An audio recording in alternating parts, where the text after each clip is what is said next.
for doing all the hard work for throughout the year or things like that. So they're happy with it. So you're overall happy with your working environment. Yeah. Okay, that's good. So now that's another hazard is electrical. So electricity is very, very important hazard because it can cause shock, it can cause electrocution, which can cause burns. You can get electrical burns. So you need to isolate any electrical supply in your working environment. So if there's anything that's electrical, you need to separate it from other parts of your workplace. And also, if you're working on live electrical equipment, it's also quite dangerous. So how else can we avoid electrical hazards? Yeah, make sure that there's no.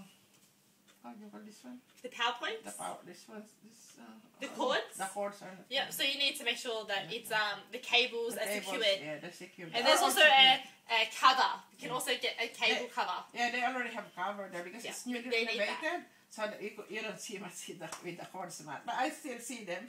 But at least they cover them now with the new renovated building where we are. So it's good now. Because before, sometimes you don't know if you're going to touch them and then you're going to be electrocuted. Yeah, electrocuted. Like definitely. You know, it's very serious. And also, like electrical, when I was walking around my workplace and there was the water cooler and water was coming out of it onto the cords, I had to report that because, you know, anyone else walking past they could have got electrocuted because water and electricity doesn't mix. So if you see anything that is of danger, you should report it, especially to the OH&S or someone else immediately as soon as it happens. Don't wait. As soon as it happens, quickly report it.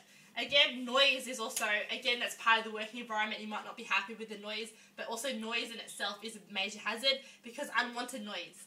Noise that is damaging to the environment, to your ear. Also nuisance noise as well.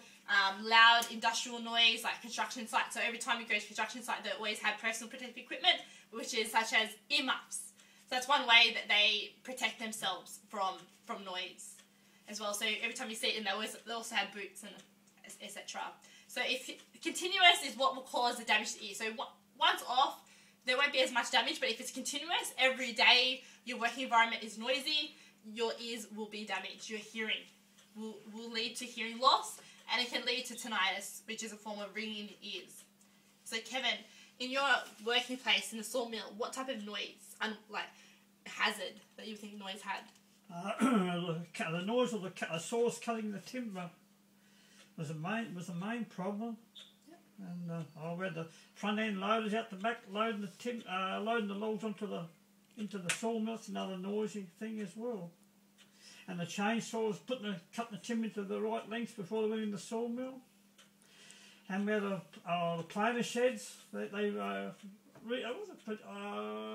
condition the timber, but it's dry and they're very noisy and very dusty. Absolutely, and that was for every day. And how many years did you do it for? nearly 33 years. And did you have in the older days? Did you have any earmuffs? No. So you did it. So therefore, it went to cause hearing loss because you developed tinnitus. Yeah. Tell us about that. I just threw loud noise every day for about 28 years. I worked without earmuffs. The last 5 years they give us the earmuffs because the safety people clammed down. Yeah, absolutely. Because OH&S committee, you have to have earmuffs now. It became compulsory. Yeah, it is compulsory. And work boots as well. Yeah, Steel-toed work boots. If anything falls on your toe, you break your toe. Absolutely, It's all heavy. Did you have to wear a vest, or was it necessary with the work boots? No vest. So do you think we had to wear a protective apron. Yeah, okay, so that's protective clothing. Yeah. It's the same thing, so that's good. Only when you're touching the timber, like the wet timber. Yeah, absolutely, that's good. So do you think that the earmuffs would have protected you had you had it from the start? Yeah, definitely. Do you think you would have had the hearing loss? Yeah, I wouldn't have had the tinnitus today. Yeah, so you wouldn't have had it, no. Which is the ringing in the ears from it. So it's a long-term damage. So at the time when you were doing it, you didn't think of that it would cause you long-term hearing loss? For a lifetime. Yeah, for a lifetime. The rest of my life. So it's always important to have, again, personal protective equipment, but it is a last resort, which we'll look at later. But it's just compulsory, because it's only protecting you. It's not actually eliminating the hazard, but it's protecting you from the hazard. It's protecting you from the noise, but it's not eliminating it. How can earmuffs eliminate the noise? But it's a form of protection. Because I got what's it called, something inside them so you don't hear the noise. Yeah. So you don't. So it is padding, but it's not getting rid of the noise is still there. But yeah, good. Just eases the noise. Yeah, just eases it. Don't stop it. It doesn't stop it, and that's what we're trying. In OH&S, we're trying to find ways to eliminate it, which is part of the control. It's good to. It's all good to have personal protective equipment. You need to have it. It's imperative that you have it, but it doesn't stop it. It's not eliminating it, which we need to look at. It's only a safeguard, really. It is a safeguard, and it is the last resort, and it should always be used. Always. The same thing as helmets. When you ride a bicycle, it should always be used, but it won't stop the hazard. So also now we're looking at another hazard. Thank you. RSI. It used to be called occupational overuse syndrome. RSI is repetitive strain injury. So every time you type, it's repetitive. Every time you write, it's the same thing over and over again. You get strains in your wrists and your hands, and you said in your tendons and your wrists, but sometimes they have the wrist gel for your wrist. Yeah, they have it now. Have that at your They workplace? have it now, but it's only lately. But before, Absolutely, because these things are only you. Yeah. They weren't aware of these No, things they don't. back in the day, but every time they get aware, they will implement it, but it does take a while because it's new technology that comes out. it's only lately. Yeah, so what else do you have there that will help you in terms of your... Yeah, that's the one, and also with the back problem, posture problem, Yep, so that- everything. Because Your back? with the chair before, you couldn't even. There's no adjustments or anything, but now with this lately, the past 2-3 years, they give us a really nice chair now, wherein you can adjust it to put it up or put it down or whatever you're comfortable with. Which is, and good, that's a good example. It's actually called an ergonomic hazard, ergonomic guideline. So it's designing your workplace to support individual. So your individual characteristics, because everyone's different. So they have to support, they can't just say this one chair will be the same chair and comfortable for everyone. You need to be able to adjust it according to your own posture. So it's ergonomic, so designing the workplace according to every individual. So and it's a different, not only the chair, but also plant and equipment is different design. So it's ergonomic guidelines, which is awesome that people should have. Also poor lighting as well. So some people might need more brighter lights or dull lights, depending, because some people get instant headaches.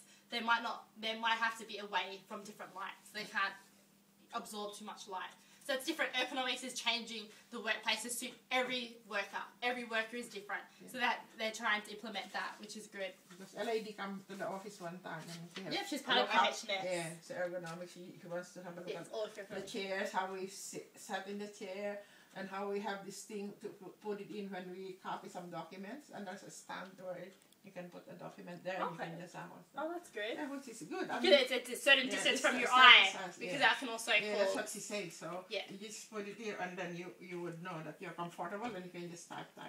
Yeah, which is very good. But before this government licensing service, I used to type a lot of branches in the Excel, and my wrist is so painful because it's straight to 3 hours, and it's too much. And so they designed now under the government licensing system for all non-profit organizations to do it themselves. All the branches, they have to type it in our template, like branch performer template, which I email to them, and then they have to fill it in themselves and then send it back to us for. So I don't have to type anything anymore. I just have to attach the document. Oh, that's really good. So Good. that helps with your RSI. Yes, especially with so many, like Red Cross, they got so many branches. That's a non-profit organization. So many, they got how many, 300, 400, and you have to type not only the name, the address, email, phone number. But it's data entry, you have to type everything. Yeah. But now, they have to do it themselves, and then they just have to, I emailed the document, the template. That's good, that's really good. The XL one, and then, this is our policy now, that you just have to do this one. You don't have to do it now under our license, so I can electronically attach to the license. So once we know if they have branches, we gotta go to activities and events, have a look. They get branches, and it's all there already.